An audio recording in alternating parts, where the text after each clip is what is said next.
Hi y'all, it's Jeff from Jeff's Gardening Tips. You see the leaves coming in.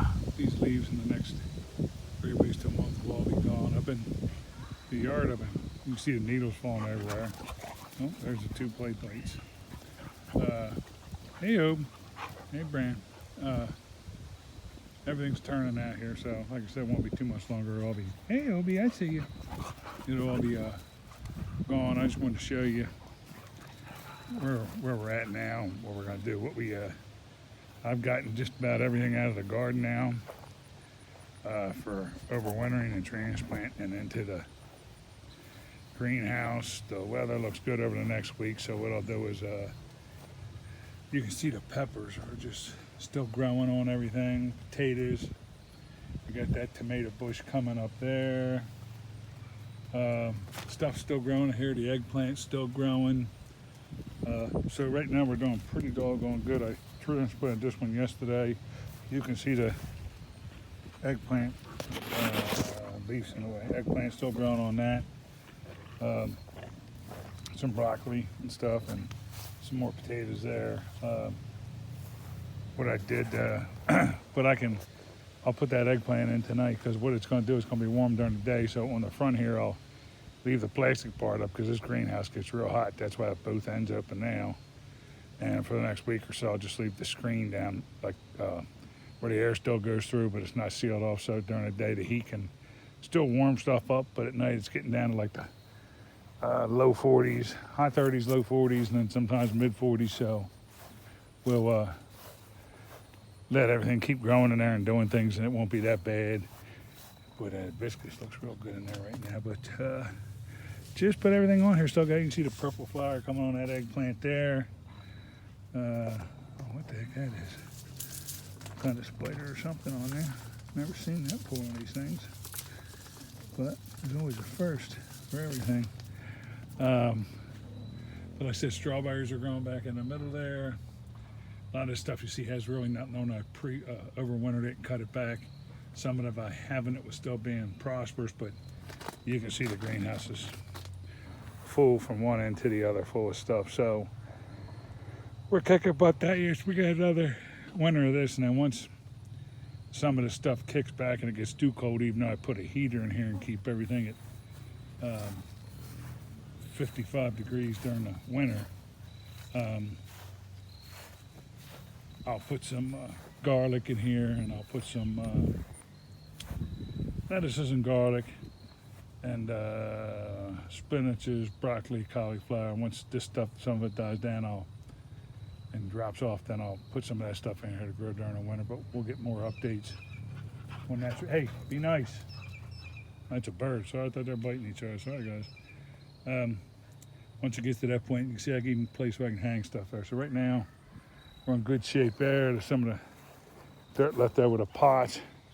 I don't know if you can see way back there. One thing I want to tell you, if you see that brown can back there, and then inside there, every tomato bush or plant, whatever you want to call them, that I had in here, when I get rid of them at the end of the season, you never leave them in a garden, or you never put them in your bin where you put all your old food and recycling stuff, or anywhere near your garden. Because one thing about tomatoes is, no matter how good they produce, they can carry disease. So you, even when you ever want them, when you bring them back, even though they're in pots, you never put them in the same area, just like in the ground. So just got to make sure you get rid of all your tomato leaves, vines, everything like that, and just trash them, but put them where nothing else is. And what I do, like I said, is I burn them.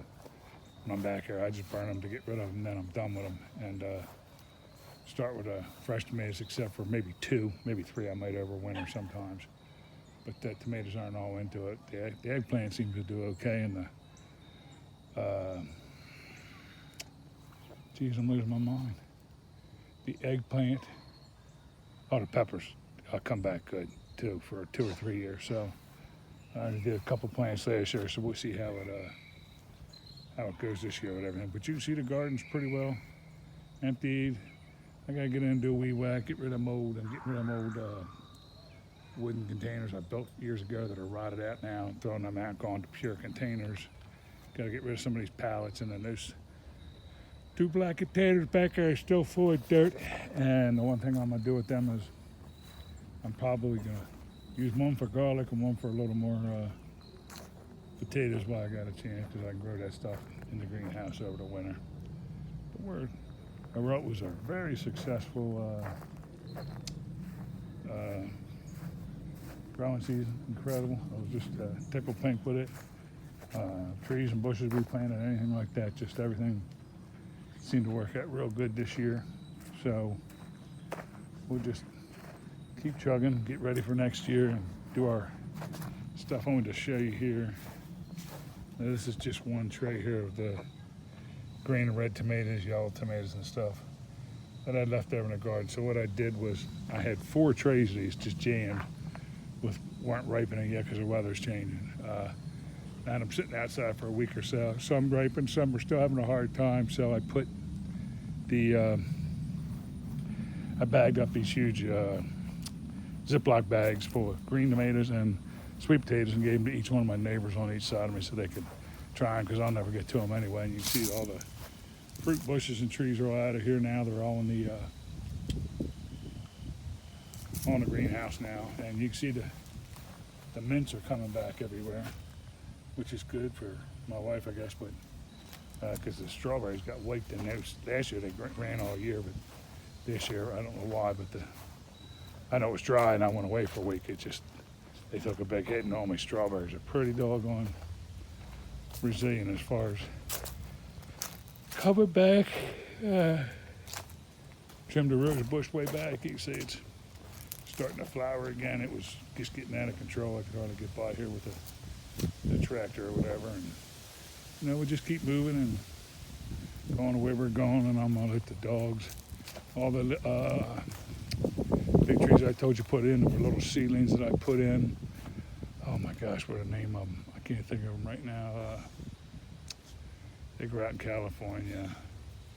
Real big redwoods. I can't think of the name of them, but my son had arrow in there, all looking good right now, and all the other stuff I put in. Hey, you two say goodbye. Say goodbye. Yeah, my name's Oberon. There's Randy. We play all the time. All right, guys, I'm gonna let you go. My main thing was telling you, a lot of people just leave their stuff in their garden and start all over next year. I clean the garden out, get it set for the next year, so I'm ready to go. And I over winter stuff and put stuff that, the fruit trees, fruit bushes, hibiscus and stuff like that, the warm weather stuff, I put it all in the greenhouse. And then in about 2 weeks from now, when the temperature starts getting down in the maybe high 20s, low 30s at night, I'll shut the greenhouse all together. I run a cord out, and then I put my heater in there. And when I do that, I'll show you how I put the heater in there and what we set it at, and we'll get that all caught up.